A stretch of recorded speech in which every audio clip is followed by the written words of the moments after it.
Hello po sa inyong lahat mga ka-crypto. Ako po si Pinoy Crypto Trader at sa video na ito ay atin pong pag-uusapan ang tungkol sa price prediction ng Shiba Inu. Ayan, ngayong kalagitnaan. Ayan, sa kalagitnaan ng October or mid-October ng 2023. Yan, isa po itong price prediction ng isang kilalang crypto analyst. Kaya yan, alamin naman po natin yung kaniyang masasabi o yung kanyang analysis, yung technical analysis niya rito para check na rin natin. Kasi meron na rin po akong naging technical analysis ngayon kay Shiba Inu. At i-compare lamang po natin. At ayan, bago po tayo magpatuloy ay nais ko po munang bigyang linaw ang aking disclaimer kung saan ang nilalaman po ng video na ito ay hindi po ito isang financial advice. For education and information purposes lamang po ang layunin nito. Maliban po dito ay nais ko na rin pong magbigay babala na wala pong kahit anumang group chat ang Pinoy Crypto Trader. Ayan po mga crypto, sabi rito ay Shiba Inu has become a popular meme-based cryptocurrency. It competes directly with Dogecoin in the meme coin space. The developers behind Shiba Inu has been working on various projects for the community. Ayan. Si Shiba Inu ay rival po or talagang yung kakompetensya ni Dogecoin. Ayan. Dahil pareho po silang mga meme coin. Nag-umpisa po silang pareho bilang isang meme coin pero hindi po inaasahan ng lahat na matindi po yung kanilang paglago, kung saan ay biglang nagkaroon na po sila ng mga talagang matitindi yung kanilang naging developments at meron silang mga use cases, mga utilities. Kaya yan, marami nang nagsasabi na hindi na po natin na masasabi na mga meme coin ang Shiba Inu at saka Dogecoin. Pero ayan, sinasabi pa rin natin na mga meme coin ang mga ito dahil diyan po talaga sila galing. Ayan, however, the recent launch of Shibarium didn't prove to be as effective as anticipated in terms of price performance, with the cryptocurrency prices trading with major volatility in the past few days. Here is our Shiba Inu price prediction of mid-October 2023. Yan, totoo po yan. Isa po tayo sa sumubaybay, nag-abang sa launching ng Shibarium.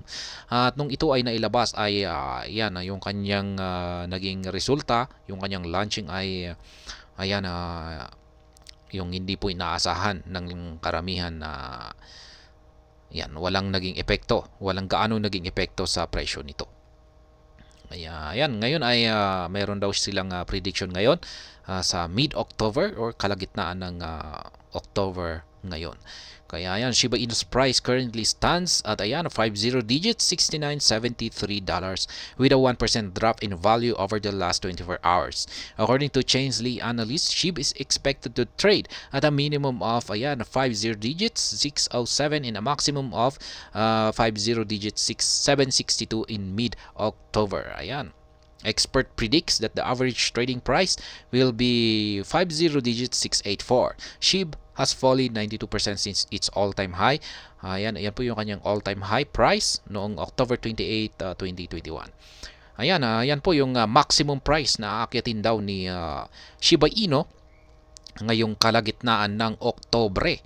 Ayan, 50 digits 762. Ayan, saan ba yan? 762. Ayan, ibig sabihin ay 754 po tayo. 762 ay ayan, dito po siya. Ayan, gamitin po natin yan. 762. Ibig sabihin ay ayan nga, 762. Ayan daw po.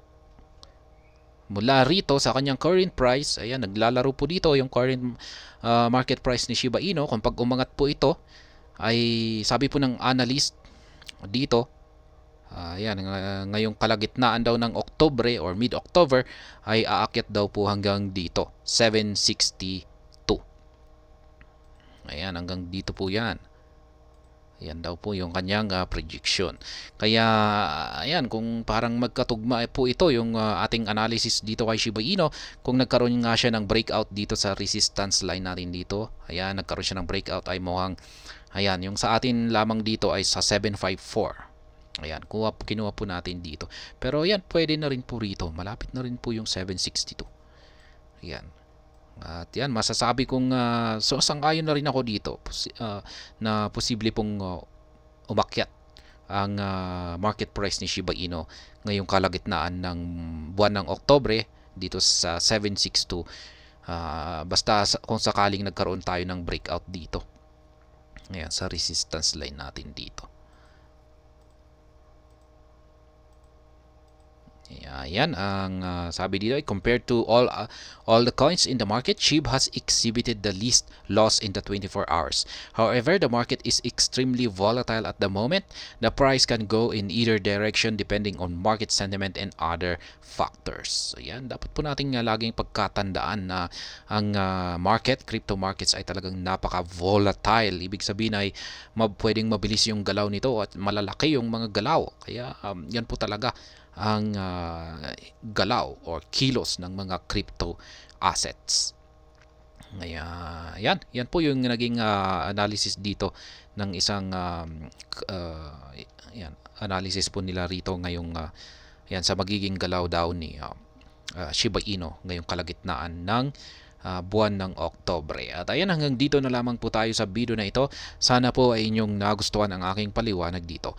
Kung inyo po itong nagustuhan ay pakiclick lamang po ang like button nito. Para naman po sa mga bago lamang dito, kayo po ay aking inaanyayahan para mag-subscribe. Pakiclick na rin po ang bell icon nito dahil ito po ang siyang magsisilbing notification nito sa mga bago kong videos na akin pong ina-upload sa aking YouTube channel na ito. Marami pong salamat sa panonood. Ingat po tayo lagi at God bless po sa ating lahat.